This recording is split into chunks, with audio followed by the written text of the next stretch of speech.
98% d'entre vous n'ont pas fait suffisamment d'analyse pour estimer leur potentiel fertile. On va en parler.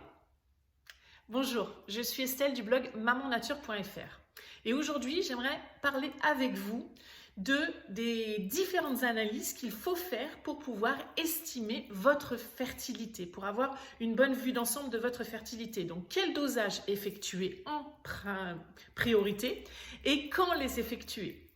Alors, j'ai ma petite liste avec moi. Donc, bien entendu, on parle de dosage, on va parler de dosages hormonaux, en tout cas pour l'instant, pour cette vidéo. On parlera de d'autres dosages, mais ultérieurement. Ce sera l'objet de futures vidéos, ne vous en faites pas. Donc, qu'est-ce qu'il est important de tester? Bien entendu, tout ce qui est donc tout ce qui va nous donner un ordre d'idée de comment se comportent vos hormones. Donc, il va être important de tester le taux d'œstradiol, le taux de LH, le taux de FSH et le taux de prolactine. Donc ça va être au 3e jour de votre cycle. Quel est le 3e jour de votre cycle? Pour celles d'entre vous qui ne le sauraient pas, il s'agit du 3e jour après le début de vos règles. Et le début de vos règles commence au 1er jour où vous perdez du sang rouge. Pas des pertes rosées, pas des pertes marron, pas des pertes bordeaux, du vrai sang rouge. D'accord? Ça, c'est le 1er jour de vos règles. Et donc, 3 jours après, il faut tester donc l'œstradiol, la LH, la FSH et la prolactine. Et la prolactine, idéalement, il faut la tester à jeun entre 8h et midi et même idéalement 2 heures après s'être réveillé parce qu'elle va évoluer en fonction de notre degré d'activité. Donc ça, c'est très très important à tester donc en début de cycle. Et généralement plutôt, on va vous faire tester également la progestérone à ce moment-là. Or, s'il est important de s'assurer que la progestérone, en effet, est basse en début de cycle, parce qu'il ne faut pas qu'elle soit haute, ça entraînerait un déséquilibre hormonal, généralement, la plupart du temps, on a un vrai problème en 2e phase du cycle, donc après l'ovulation, de la phase qu'on appelle lutéale. Donc la première phase du cycle s'appelle la phase folliculaire. Ensuite, vous avez le pic ovulatoire qui va permettre l'émission d'un ovocyte prêt à être fécondé. Et suite à l'ovulation, il y a ce qu'on appelle la phase lutéale. Et donc la phase lutéale, elle est gérée par la progestérone qui est l'hormone de la nidation. L'utérus se prépare à vraiment accueillir votre embryon si l'ovocyte a été fécondé donc par les spermatozoïdes, par un ou plusieurs spermatozoïdes. Donc c'est pour ça qu'il est important de tester la progestérone au moment où elle devrait être la plus haute, c'est-à-dire en 2e partie de cycle.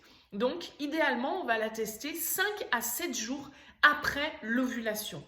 Donc on dit même J21, J22, c'est vraiment l'idéal si vous partez sur un cycle bien entendu de 28 jours, d'accord? Donc 7 jours avant les règles, 7 à 8 jours avant les règles et 5 à 6 jours après l'ovulation, d'accord? Pour une phase lutéale qui normalement devrait être fixe à 14 jours, d'accord? Donc ça c'est en grande généralité, on va dire, il y a toujours des exceptions qui confirment la règle, mais voilà. Mais si vous faites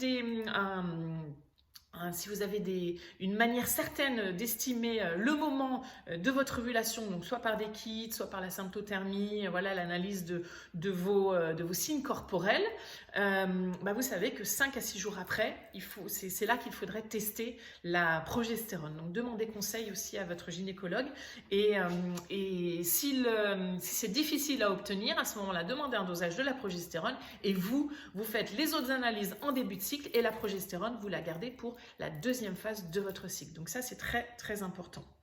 Et enfin, il y a également 2 autres hormones qu'il est important de tester.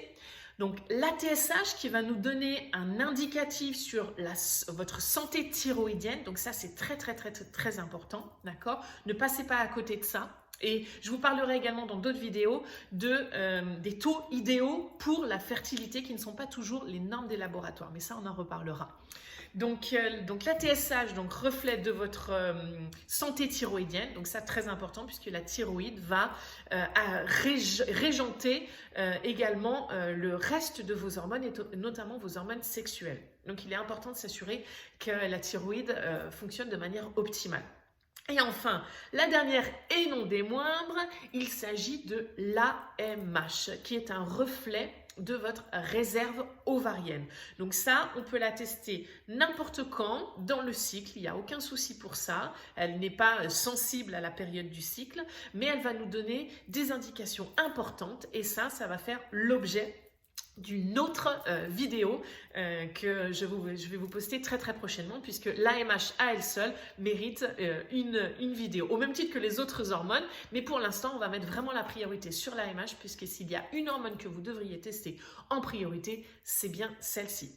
Voilà pour les conseils du jour. Donc n'hésitez pas à demander ces dosages auprès de votre gynécologue ou de votre médecin traitant. Donc voilà, je sais que c'est pas toujours évident d'obtenir ces dosages-là, mais faites-vous un petit peu insistante parce que vous avez besoin d'avoir un reflet de ce qui se passe dans votre corps. Donc il peut y avoir des symptômes, il peut aussi y avoir les dosages qui vont nous donner des indications précises sur l'évolution au cours de votre cycle de vos hormones.